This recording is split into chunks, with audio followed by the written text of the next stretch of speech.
Shvuot Daf Kaf Dalet. Celui qui a juré de ne pas manger, il a mangé des choses immangeables, il est patour. Tandis que s'il a mangé des nevelot, il est chayav. La Gemara a demandé quelle est la différence. Répond la Gemara première réponse. Il s'agit d'un cas où il a précisé qu'il s'interdit de manger aussi des nevelot. Et là, la Gemara se posait la question dans le précédent. Comment est-ce qu'il peut jurer de ne pas manger un issour alors que la Torah déjà lui a interdit, donc la chevoie n'est pas chala?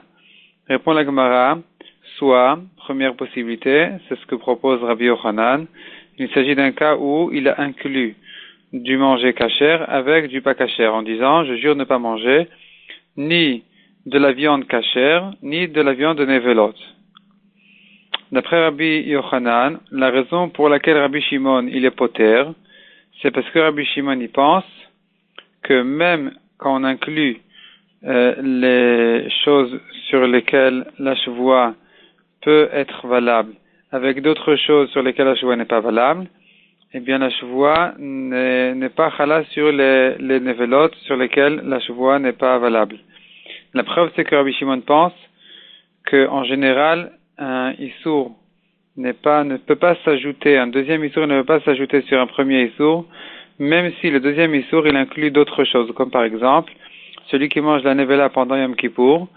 Donc d'après Tanakama, d'après Chachamim, il est chayav et il y a un malkot pour avoir mangé de la nevela et un khatat, korban khatat pour avoir mangé pendant Yom Kippour, tandis que Rabbi Shimon dit que le issour de Yom Kippour ne veut pas s'ajouter sur le issour de nevela, donc il n'est chayav que malkot et pas khatat. Malgré que Yom Kippour inclut d'autres issourim encore, comme manger de la viande cachère.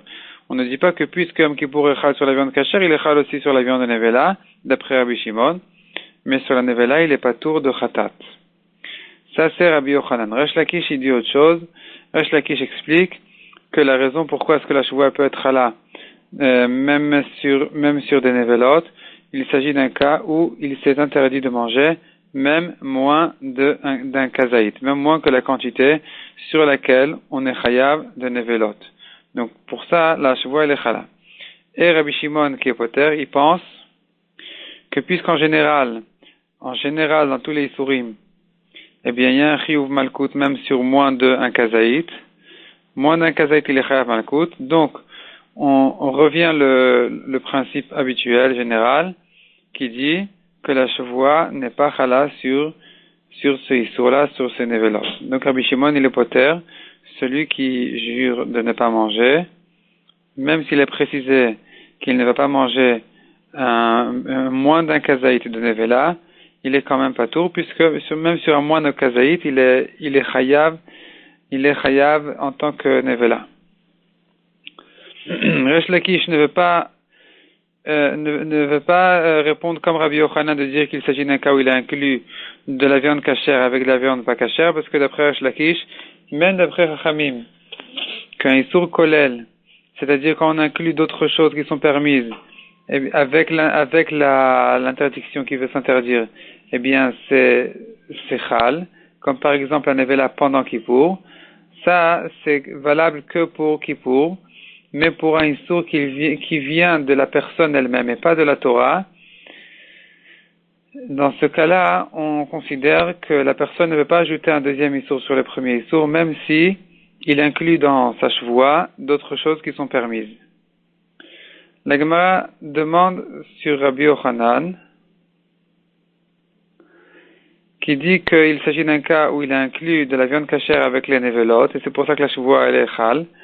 La Gemara demande que on ne trouve pas de chevoie en positif et négatif, en oui et non.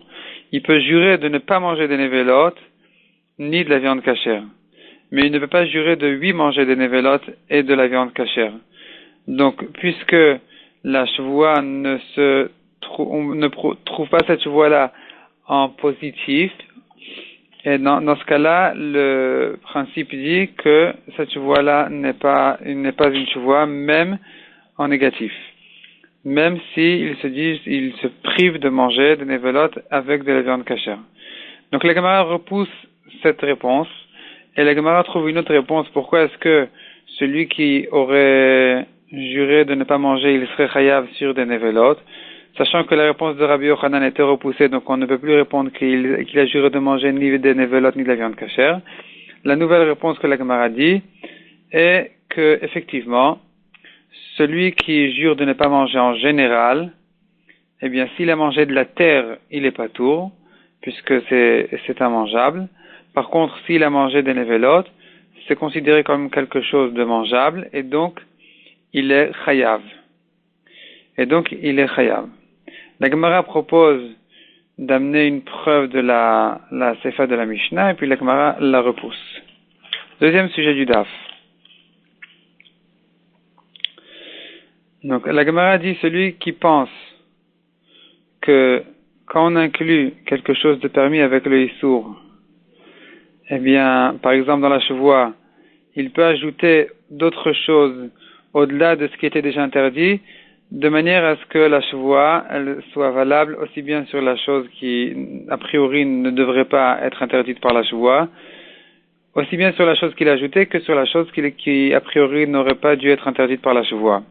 D'après ça, celui qui jure de ne pas manger des figues, et il répète une deuxième chevoie de ne pas manger des figues et des raisins, puisqu'il a inclus dans sa deuxième chevoie les raisins aussi, donc c'est pas considéré comme s'il s'était répété, et donc la deuxième chevoie, elle est chal même sur les figues. Donc s'il mange des figues, il serait chayav, des figues et des raisins, il est chayav 2 fois. La Gemara pose là-dessus une question d'une braïta qui dit, on trouve un homme qui mange une fois, et il est chayav 4 korban khatat et 1 korban hacham. Et c'est le cas où il était tamé, donc un tamé qui mange de la viande kadosh, il est chayav déjà à cause de sa touma une fois khatat, un korban. Ensuite, il a mangé du chelev, donc c'est de la graisse interdite, c'est un deuxième khatat.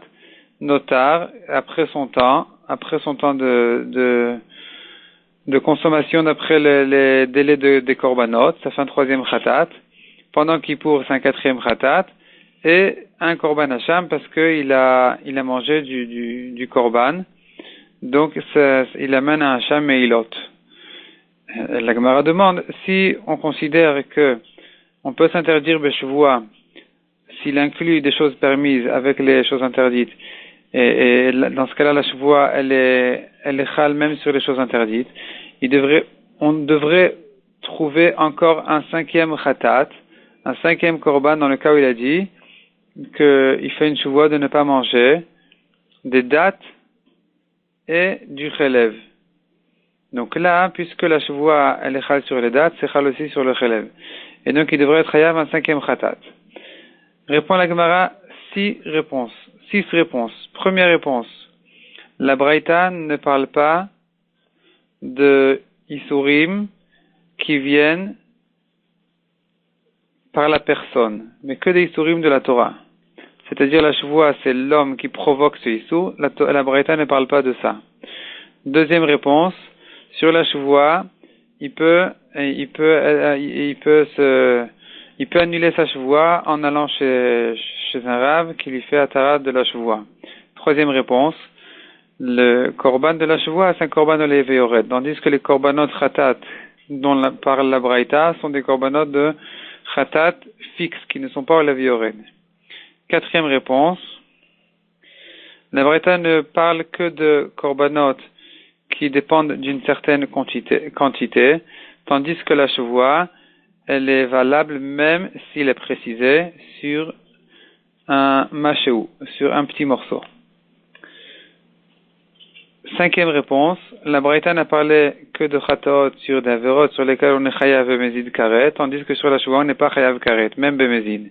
Sixième réponse, toutes les Khatot de la Braïta sont des Khatot qui concernent des Averot qui ont une mamachou, tandis que la chevoua, elle existe, elle est valable même sur quelque chose qui n'a pas de mamachout, comme par exemple de dormir, de ne pas dormir.